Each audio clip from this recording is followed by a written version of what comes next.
Hey guys, I'm just doing a little bit of a sit and talk. The most important thing I want to start off by saying here is I'm going to get a very I'm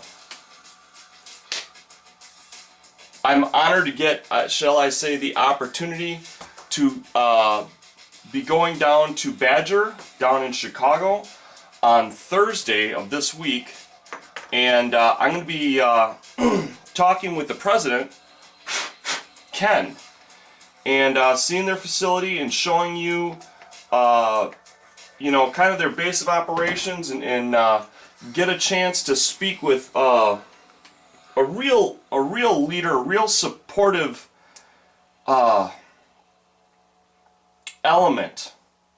factor, if you will, of our gaming community. One of the things that I've noticed about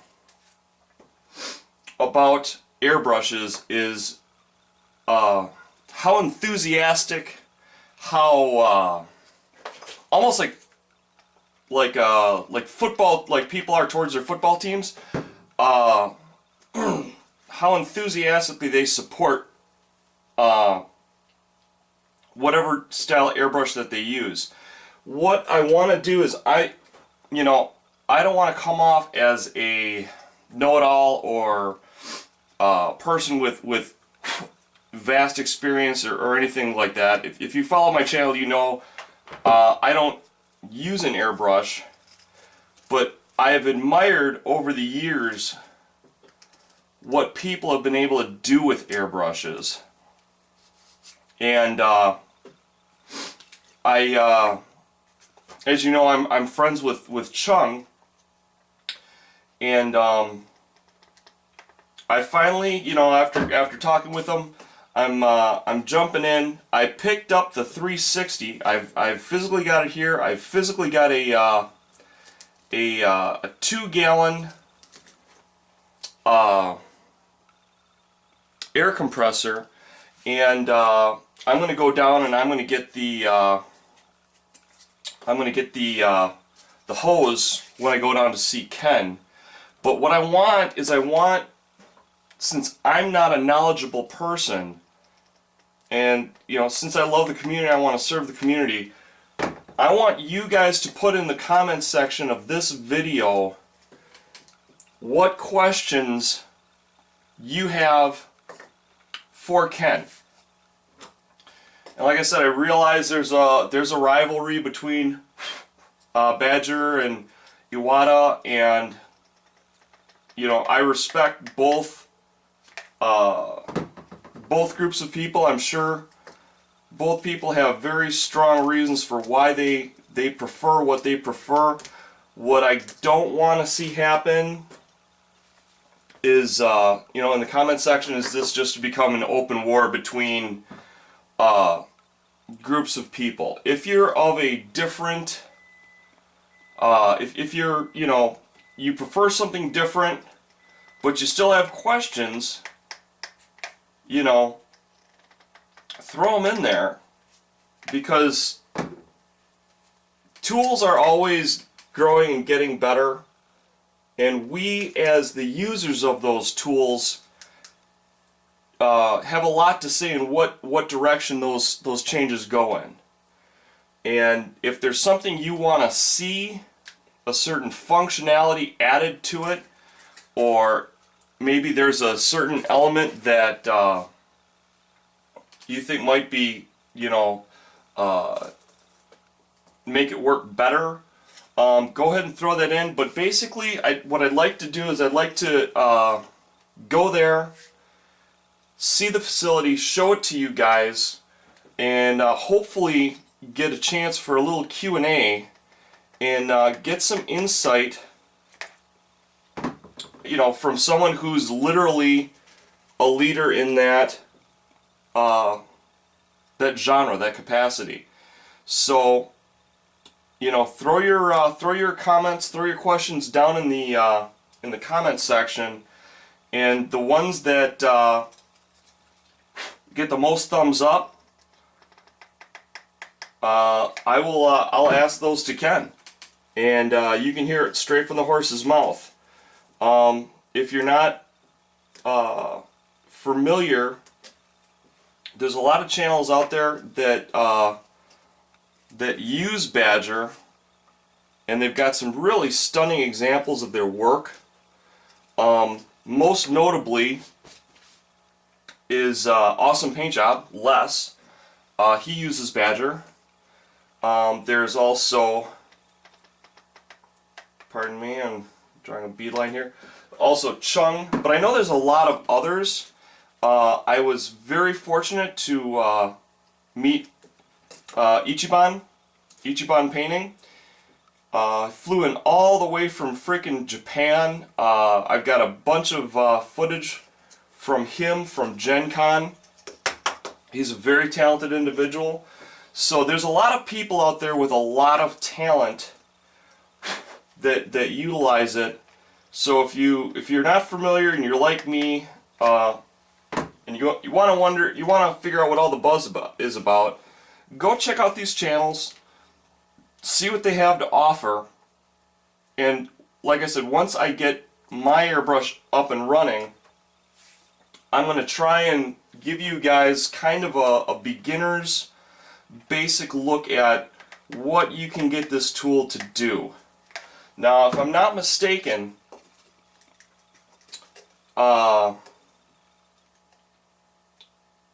I've seen artists with spray cans, and essentially, if I'm not incorrect in my assumption, they can function a lot like spray cans, which is what I use. That's my medium of operation here down in my basement. And I've seen people with spray cans, literally with a couple of silhouette pieces, produce beautiful art in like 60 freaking seconds with just spray cans. So I am assuming, and we all know about assuming, I'm assuming that that's something that you can also do with an airbrush. And if that's the case, I'll try and show, once I get good at it, some of the cool things you can do. And like I said, all I ask is that we be respectful, okay? I realize it's a hot button topic, guys. I understand that, and one of the things that I've learned in life is that it's easier to move a mountain than to change someone's opinion. So I've given up on trying to change people's opinion a long time ago. Sometimes I catch myself doing it, and I mentally slap myself and go back, because people have good reasons to feel what they feel. My number one method, shall we say, if I really do want to change someone's opinion, is results. Because it's really hard to argue results, particularly when you're in a hobby, a skill-based hobby, like we find ourselves in here. So I'll be showing you what this tool can do in the future, and if I can even pull off a tenth of what I see people like Les and Chung do, it's going to be unbelievable. Because I'm coming at it from a very utilitarian angle. I'm getting it strictly to, like what you're seeing now, I'm getting it, you know, pretty much just to cover this like I would a spray can. I'm getting into this because the kind of paint that I like to use is virtually double in price since another company has bought in it, and that's what's moved me into the airbrush. Because I'm like, well, for the price of the airbrush, I can bring my costs down probably to the point where I'm actually replacing that, you know, as much as I lost, I might be gaining, you know.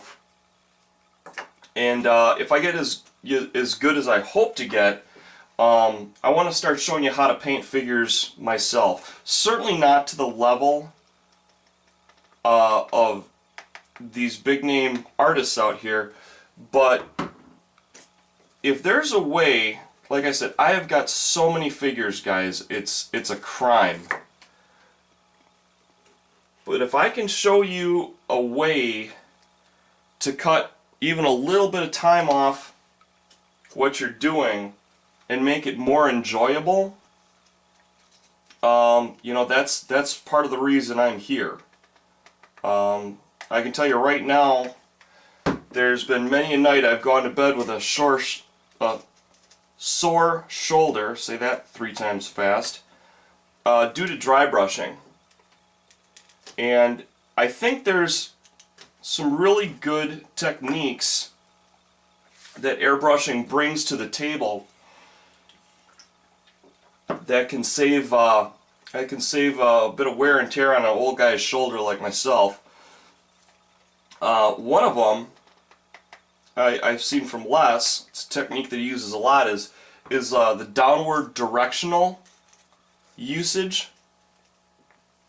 So it only hits the areas that are sticking out, like how true sunlight technically works.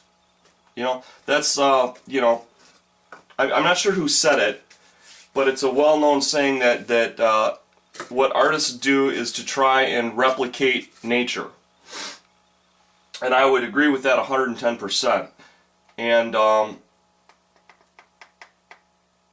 if that tool is helping us do that, then that's something that I want to expose you to and maybe make your hobbying experience that much more enjoyable. So, sorry this turned into such a long kind of chit-chat. I've been finding out that sometimes it's just easier to do this than to actually put up how-tos so much. And so I hope I'm not turning you guys off with these. They seem to work well for Matt and Dave over at Mini Wargaming. I hope they work well for me. But, like I said, Thursday I'm going to be going up there, or down there, to talk with Ken. Throw in the comment sections any questions that you have, things that you would like to see airbrushes be capable of doing that they may not be capable of now, and we'll get answers straight from the horse's mouth. So I hope you guys, you know, like I said, I hope you guys are respectful to each other in the comments section, and let's make this a learning experience and something that each one of us can walk away with what's most useful to us through this little mini series. So thank you very much, guys. I love you guys, and we'll talk to you soon. Bye bye.